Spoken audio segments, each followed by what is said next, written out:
I'm sat here, I've had to take my shoes off because I actually had these on my feet today. I want to have a little bit of a chat and a sort of a mid-term review of these, which are the Altra Olympus 5 mids. I brought along today my older Alpine boots as well as a bit of a comparison, so we can talk about what these are, what they do, why they might be good for you, why they might be bad, and what they mean when they're against something like this, which is a heavier duty, more durable boot.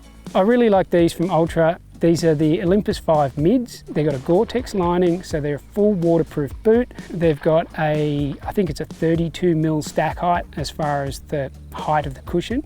Comfortable to wear. Now these are based on Altra's really popular trail running shoe, the Olympus 5.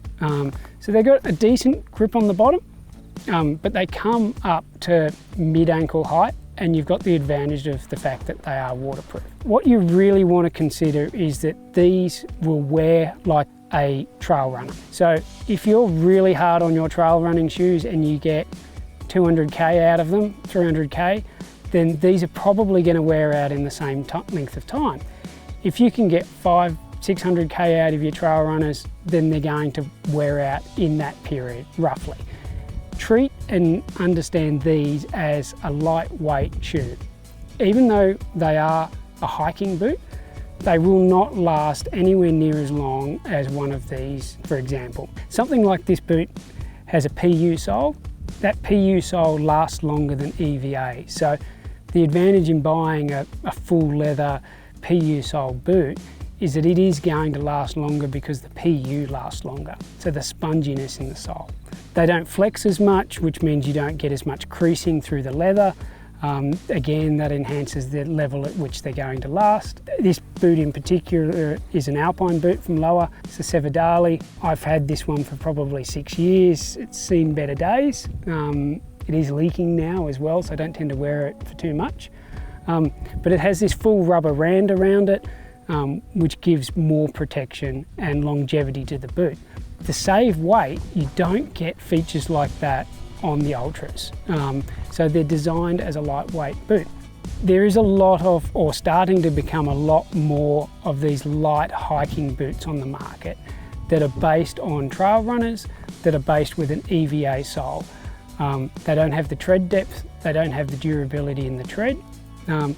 They are, however, super comfortable to wear, and for a lot of general hiking and walking, fast packing, they are really, really good. It's just a matter of that you need to consider whether or not you want to go for a full boot and the weight and potential durability that you may get from having a full leather boot versus something that's lighter that isn't going to last as long, but you don't have to lift as much on your feet. And you're potentially able to move faster across the terrain than what you would do if you were wearing a full heavy boot.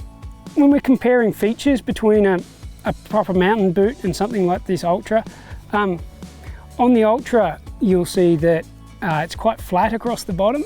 It does have good nodules as far as for grip goes, but the key thing that it's missing more than anything else compared to a more aggressive mountain style boot is this heel brake that's in the middle of the shoe. So there's a very aggressive angle that runs towards the front on the lower versus very flat. So where you might find the Altra is a little bit more slippery is on that mountain terrain where you very rocky, shaly, it might be a scree slope. You don't have a heel brake that is actually going to lock you in and stop you from sliding too much on the Altra versus what you get on the Lowa. So that's a reason if you're in that sort of terrain where I would be looking more at going towards a mountain boot than sticking with something like a light hiker, which is where this Altra really sits itself in. It's a really exciting time in footwear at the moment because we're seeing these categories really blend into each other. Before we had trail running shoes and then we had mountain hiking boots. Now we're starting to see a lot of this crossover, and for a large section of people this crossover is a perfect space to be in.